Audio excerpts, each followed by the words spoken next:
मंगेश सोनकांबळे माझे मोठे बंधू आपण स्टेजवरती अशी विनंती होतो. दादा खरोखरच आपल्यावर खूप प्रेम करतो आणि मीही प्रेम करतो आपल्यावरती.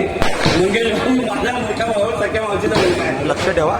लक्ष ठेवा. पाय ठेवू दे. इथे एक पाय ठेवू. आपली परिवर्तनशील विचारांच्या सर्व महापुरुषांना महामातांना सर्वप्रथम मी श्रीवार अभिवादन करतो.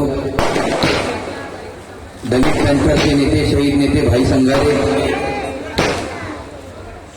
पद्मश्री नामदेवदादा ढसाळ, पॅन्थर राजाभाऊ ढाले, पॅन्थर गंगाधर गाडेसाहेब आणि स्वाभिमानी रिपब्लिकन पक्षाचे पक्षप्रमुख माझे वडील भीमरत्न पॅन्थर मनोजभाई संसारे या सर्व नेत्यांच्या क्रांतिकारी स्मृतीस सुद्धा मी क्रांतिकारी विनम्र अभिवादन करतो. आज सर्वप्रथम विक्रोळी या ठिकाणी एकता मित्र मंडळाच्या वतीने हा जो भव्य दिव्य असा संयुक्त महामानवांच्या जयंतीचा हा कार्यक्रम संपन्न होत असताना या कार्यक्रमाचे सन्माननीय अध्यक्ष, सर्व पदाधिकारी, या विचारपीठावरती उपस्थित स्वाभिमानी रिपब्लिकन पक्षाचे आमचे राहुलजी सातपुते साहेब, कुमारजी बनसोडे साहेब, सुशांतजी दोडमणी, राजूजी मोरे साहेब, या ठिकाणी सर्वच सन्माननीय व्यक्तिगण आणि माझे फार जवळचे माझे मार्गदर्शक, माझ्या वडिलांचे सहकारी मंगेशजी सोनकांबळे साहेब आणि या ठिकाणी उपस्थित आपण सर्व फुले शाहू शिवराय आंबेडकरी चळवळीवरती नित्यांत प्रेम करणाऱ्या तमाम भीमसैनिकांना, माझ्या माता भगिनींना मी हात जोडून क्रांतिकारी जय भीम करतो.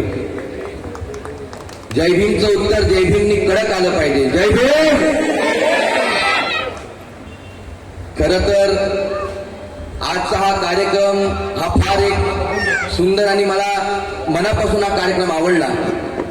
कारण का या कार्यक्रमाला संगीताची साथ देणारे या महाराष्ट्राचेच नव्हे तर या देशाचे मोठे पार्श्वगायक, या आंबेडकरी चळवळीचं नाथ सुप्रसिद्ध पार्श्वगायक माझे आजोबा दिवंगत प्रल्हादजी शिंदे यांचे सुपुत्र माझे काका चंद्रकांत शिंदे साहेबांचा हा कार्यक्रम एकदा जोरदार टाळ्या आपण या सर्व कलावंतांसाठी वाजवल्या पाहिजे. कारण का बांधवांनो, बाबासाहेबांनी या कलाकारांच्या पाठीवरती एक कौतुकाची थाप अशी दिली की माझ्यासारख्या नेत्यांची 10 भाषणं आणि शिंदे साहेबांसारख्या कलाकारांचं एक गाणं हे या समाजाला कुठंतरी अंधारापासून उजेडाकडे नेण्याचं काम या महाराष्ट्राच्या कानाकोपऱ्यामध्ये खेडोपाड्यामध्ये करत आहे. खरं तर हे काही राजकीय व्यासपीठ नाही, हा बाबासाहेबांच्या जयंतीचा कार्यक्रम आहे. पण मी तुम्हाला जास्त वेळ तुमची घेणार नाही, कारण का ऑलरेडी आपल्याला वेळ खूप झालेला आहे. या राज्यामध्ये, या देशामध्ये शोकांतिका आहे साहेब की जयंतीच्या कार्यक्रमाला 10 वाजेचं बंधन आहे, मात्र मुंबईमधले डान्स बार सकाळी 4 वाजेपर्यंत चालतात. ही शोकांतिका या समाजाची आपली झालेली. खरं तर राजकीय कार्यक्रम नसल्यामुळे मी राजकीय टोलेबाजी करणार नाही. पण या ठिकाणी जितकेही तरुण मला आज ऐकत असतील, मी तुम्हा सगळ्यांना हात जोडून एवढीच विनंती करतो की बांधवांनो, आज खऱ्या अर्थानं आंबेडकरी चळवळीचा जो डोलारा आहे आज तुमच्या आणि माझ्या खांद्यावरच्या, एवढं लक्षात ठेवा. आज आमचे तरुण हमखास इतर पक्षामध्ये काम करताना आम्हाला दिसतात. आमचे तरुण क्वार्टर पिऊन, बिर्याणी खाऊन, याचे त्याचे झेंडे गोकांडी घेऊन काम करताना तुम्हाला आणि मला दिसतात. पण मात्र आपले तरुण, ज्या बाबासाहेबांनी तुम्हाला आणि मला माणसात आणलं, आज त्या बाबासाहेबांच्या रिपब्लिकन पक्षामध्ये काम करताना आपल्याला दिसत नाही. ही फार मोठी शोकांतिका आज या जयंतीच्या कार्यक्रमाच्या निमित्ताने मी मानतो. आज आपण बघा, या मुंबई शहरामध्ये अनेक बाबासाहेबांच्या चळवळीचे बालेकिल्ले, विक्रोळी, घाटकोपर, चेंबूर, वडाळा, 7 रस्ता, वर्ली, बीडीचार, अनेक या आंबेडकरी चळवळीचे बालेकिल्ले, आपला समाज मोठ्या संख्येने त्या ठिकाणी आहे. पण आपला एकही साधा नगरसेवक त्या ठिकाणी निवडून येत नाही. ही फार मोठी शोकांतिका या समाजाची आहे. कोणी यावं आणि टिकली मारून जावं. दलित समाज हा फक्त निवडणुकीच्या टायमाला आम्ही पैशाने विकत घेऊ आणि आमच्या राजकीय पोळ्या भाजून घेऊ, हे चित्र कुठलं तरी बाबासाहेबांचं लेकरू म्हणून आपण या ठिकाणी बदललं पाहिजे. बाबासाहेबांची जयंती म्हणजे खंडोबाचा उरूस नाहीये.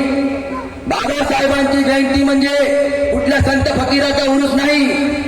आमचे नेते भाई संघाने सांगायचे बाबासाहेबांची जयंती म्हणजे काल कुठे होता, आज कुठे आहात, उद्या कुठं जायचं याचं आत्मचिंतन करणारी ही बाबासाहेबांची जयंती असली पाहिजे. आपण विचार केला पाहिजे. अहो, ज्या समाजाच्या लोकांना 1014 तळ्याच्या पाण्याला स्पर्श करण्याचा अधिकार नव्हता, आज त्या समाजाची लोक पण बिस्लरी शिवाय पाणी पित नाही, एवढं लक्षात ठेवा. ज्या समाजाच्या लोकांना आपल्याला शिक्षणाचा अधिकार नव्हता, साहेब 5 मिनिटांमध्ये आवडतो साहेब, 10 वाजेपर्यंत मुदत आहे, आम्ही आवडतो ना साहेब. मी तुम्हाला पण विनंती करतो, कॅमेरे चालू आहेत साहेब. बघा 2 मिनिटं आवाज करा. एक लक्षात घ्या, तुम्ही आयोजकांवरती कारवाई करू नका. ज्याच्यावर भाषण चालू माझ्यावर केस करा ना. तुम्ही माझ्यावर केस करा, मला चालेल ना. कॅमेरामध्ये मी माझ्यावर केस करा. 2 मिनिटं मी बोलणार आणि माझं भाषण हो कमांडर, एक लक्षात घ्या. एवढा मोठा हो कमांडर, तुम्ही डायरेक्ट साऊंड काय बंद करताय? असा डायरेक्ट साऊंड कशाला बंद करताय? कोण आहे तुम्हाला कळतं का? तुम्हाला अहो कोण आहे तुम्हाला कळतं का? तुम्ही साऊंड बंद करता. भाषण समजून द्या. 2 मिनिटं तुम्ही माझ्यावरती केस काय केस घ्यायला तयार? थांबा ना, तुम्ही कशाला एवढं हे करताय? तुम्ही डायरेक्ट माईक बंद करताय. मी थोडी ना चालू केलं. हो साहेब थांबा ना 2 मिनिटं. हो साहेब, हो साहेब थांबा ना 2 मिनिटं. कार्यक्रमाच्या आयोजनात तुम्ही सहकार्य केलं पाहिजे. आम्ही तुम्हाला सहकार्य करतो, समाज सहकार्य करतो, हे लक्षात घ्या. अनेक गोष्टी चालतात, तुम्हालाही माहिती, मलाही माहिती. या विक्रोळीमध्ये अनेक गोष्टी चालतात, तुम्हाला माहिती, मला माहिती. सहकार्य करा. 11 वाजले जातात.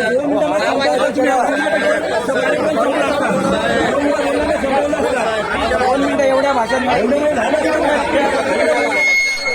कमांडर नाही.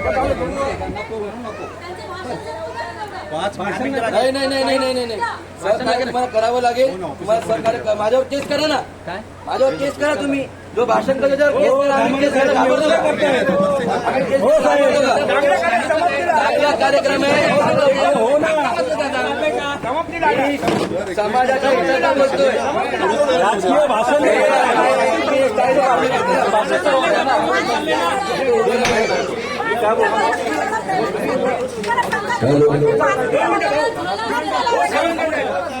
हो साळुंके साहेब, काय अवस्था करताय तुम्ही? 11 वाजले. बोलून संपलं असतं.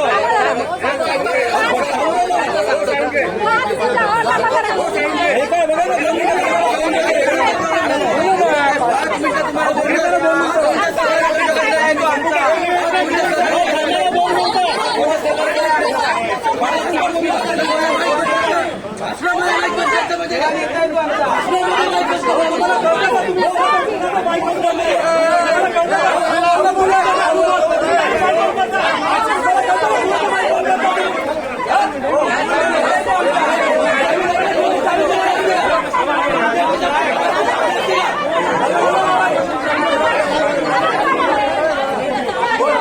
बीजेपीचा कार्यक्रम मात्र आलेच नाही.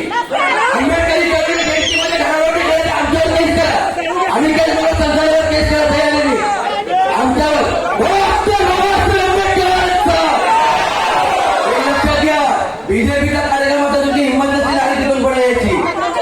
आंबेडकरी चळवळीला कमकुवत समजू नका. भीमा कोरेगावचा इतिहास आठवा. आंबेडकरी समाज फार ताकदवर आहे.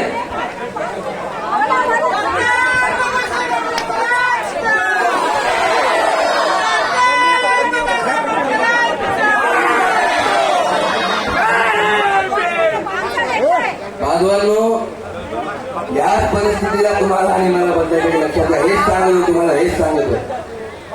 काळ फार चुकीचा काळ येतोय तुमच्या आणि माझ्या समोर. ठीक आहे. अहो ठीक आहे.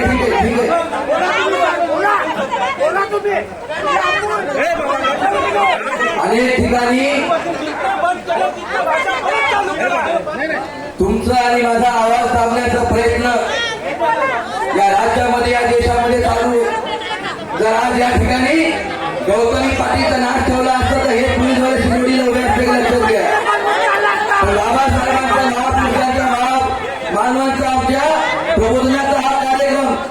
लोकांना सन्मान करण्याचा कार्यक्रम आणि आम्ही कायद्याचे रक्षक आहोत, कायद्याचे भक्षक नाहीये, तुम्हाला आणि मला दाखवून दिलं पाहिजे. आणि म्हणून बांधवांनो, बाबासाहेबांच्या जयंतीच्या प्रित्यार्थ तुम्हाला सगळ्यांना हात जोडून विनंती करतो की तुम्ही सर्व एकत्र आलं पाहिजे. बाबासाहेबांच्या लेकरांनी फक्त जयंतीच्या औचित्य साधून एकत्र न येता 365 दिवस तुम्ही एकत्र या, तुमची एकेची वज्रमूठ निर्माण करा. या विक्रोळीमध्ये कोणी माहीत लाल गैबी मालाकडे वाकडी नजर करून बघण्याच्या आधी त्यांनी दोनदा विचार केला पाहिजे. ही ताकद तुम्ही निर्माण करा, तर आणि तरच डॉक्टर बाबासाहेब आंबेडकरांना अभिवादन केलं असं ठरेल. नाहीतर काय आपलं काय होतंय माहिती का, लगीन लोकांचं नसतं येरा भोकाचं. ही परिस्थिती झाली आहे, ही परिस्थिती आंबेडकरी चळवळीची झालेली आहे. तुम्ही ही परिस्थिती बदलणार आहात की नाही मला सांगा. कोणी हात वरती करून सांगा. डॉक्टर बाबासाहेब आंबेडकरांचा जब तक सूरज चांद रहेगा सीना हमारा फौलाद है. अरे लाठी गोली खाओगे. तुम्ही आयोजकांना मी फार फार हात जोडून मी त्यांचा आभार व्यक्त करतो की या ठिकाणी तुम्ही मला बोलवलं, आम्हाला सगळ्यांना तुम्ही सन्मान दिला. मी बाकीच्या मान्यवरांना क्षमा मागतो की आपल्याला या ठिकाणी बोलण्याची वेळ नाही मिळाली. आणि मी आपल्या समाज बांधवांना सुद्धा मी हात जोडून पुन्हा एकदा स्वाभिमानी जय भीम करतो आणि जयंतीच्या आपल्याला मी खूप खूप शुभेच्छा देतो. आणि साहेब साळुंके साहेब काय नाव आहे त्यांचं, साळुंके साहेब, आपल्याला एक विनंती करतो की जितकं कायद्याचं पालन आपण आज केलं, वर्षाच्या 365 दिवस तुम्ही त्या ठिकाणी कायद्याचं पालन केलं पाहिजे. इतर कार्यक्रमांना पण नियम लावला पाहिजे. आणि विक्रोळीमध्ये 2 नंबरचे धंदे होतात, तुम्हाला उद्या मी यादी पाठवतो, ते धंदे पण तुम्ही त्या ठिकाणी बंद केले पाहिजे. नाहीतर विक्रोळी पोलीस स्टेशनला मी सगळ्या नेत्यांच्या साक्षीने सांगतो, आंबेडकरी चळवळीचा प्रचंड मोर्चा घेऊन अनिकेत मनोत्सव त्या ठिकाणी ठरल्याशिवाय राहणार नाही. जय हिंद, जय भीम, जय महाराष्ट्र.